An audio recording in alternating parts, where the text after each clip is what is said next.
በአንድ ጸጥ ባለና ለምለም ገጠራማ መንደር ውስጥ አሚና የምትባል ወጣት ሴት ከታናሽ እህቷ ፋጢማ ጋር ትኖራለች።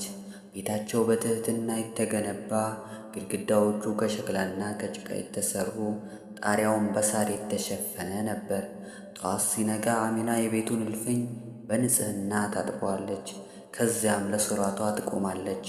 ፋጢማ ደግሞ ወፎች ሲዘምሩ ከእንቅልፏ ትነቃለች። አሚና የዕለት ምግባቸውን ለማዘጋጀት ዙሪያ ባሉት በምትገኘው ትንሽ የአትክልት ቦታዋ ላይ ታርሳለች። ከመሬት ጋር ያላት ትስስር የሕይወትንና የእምነትን ጥልቀት እንደሆነ ትረዳለች። አልሐምዱሊላህ ለዚህ ለጋሽ ምድር እያለች ለሁሉም ነገር አላህን ታመሰግናለች። ፋጢማ ግን እህቷን እያየች የሕይወትን ትርጉም ለማወቅ ትቸገራለች። የአሚናን መረጋጋትና ሰላም ትመኛለች። ነገር ግን የዓለሙ ጫጫታና ጓጊ ነገሮች ሐሳቧን ይከፋፍሏታል። አንድ ቀን ፋጢማ ወደ ቅርብ ከተማ ለመሄድ እድል ታገኛለች።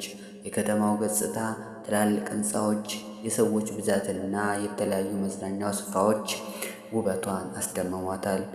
በከተማው ውስጥ ካሉ ልጆች ጋር ስትጫወት የተንደላቀቀ ኑሯቸውን፣ ፋሽን ልብሶቻቸውንና ዘመናዊ ምርጫዎቻቸውን ትመለከታለች። በልቧ ውስጥ ቅናት፣ እርካታ ማጣት ይፈጠራል። ለምን እኔ እንደነሱ አልሆንም ብላ ራሷን ትጠይቃለች። ወደ መንደሩ ስትመለስ የገጠሩ ሕይወት አሰልቺና ደብዛዛ ሆኖ ታየባት። ከእህቷ አሚና ጋር ስለ ጉዳይ ስታወራ አሚና በትዕግሥት ታዳምጣታለች። ዱንያ ፈተና ነው ፋጢማ፣ እውነተኛ ደስታ እዚህ ልብ ውስጥ ነው፣ ከአላህ ጋር ያለ ግንኙነት ውስጥ ነው አለቻት። አንድ ምሽት ላይ የቤታቸው ጣሪያ በመጥፎ የአየር ሁኔታ ምክንያት በከፊል ይወድቃል። አሚና ፈጣሪዋን በማመስገን አልሐምዱሊላህ፣ ይህ ደግሞ ለአላህ ምስጋና ለማቅረብ ምክንያት ነው አለች። ፋጢማ ግን በሐዘን ተሞላች። እንዴት አድርገን እንጠግነው? ምንም የለንም ብላ ታለቀሰች። አሚና ግን የገበያ ቦታ ላይ የሚያገለግል በእንጨት የተሰራ የውሃ ማቅጃ ድስት ይዛ ትሄዳለች። ለብዙ ሰዓት ውሃ ትመግባለች። ማታ ሲደርስ ከውሃ መሸጥ ያገኘችውን ገንዘብ ይዛ ወደ ቤቷ ትመለሳለች። ከዚያም ገንዘቡ ወስዳ ለጎረቤቶቿ ምግብና ውሃ ትገዛለች። የራሳቸውን ችግር በመርሳት ለሌሎች ስታግዝ ፋጢማ ትገረማለች። እህቴ ሆይ አላህ ይሰጥሻል፣ እናም ለተቸገሩ እንስጥ፣ እሱ የበለጠ ይሰጠናል አለቻት። አሚና ለጎረቤቶቿ የገዛቸውን ምግብ ሰጥታ የመጨረሻውንም ሳንቲም በመጠቀም ለቤቶቻቸው ጥገና የሚያስፈልጓቸውን ጭቃና እንጨት ትገዛለች።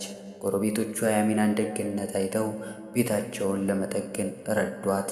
ፋጢማ እህቷ ያደረገችውን ሁሉ ስትመለከት እውነተኛው ደስታ በሀብት ሳይሆን በብልጽግና፣ በእምነትና በሌሎች በመርዳት እንደሆነ ትረዳለች።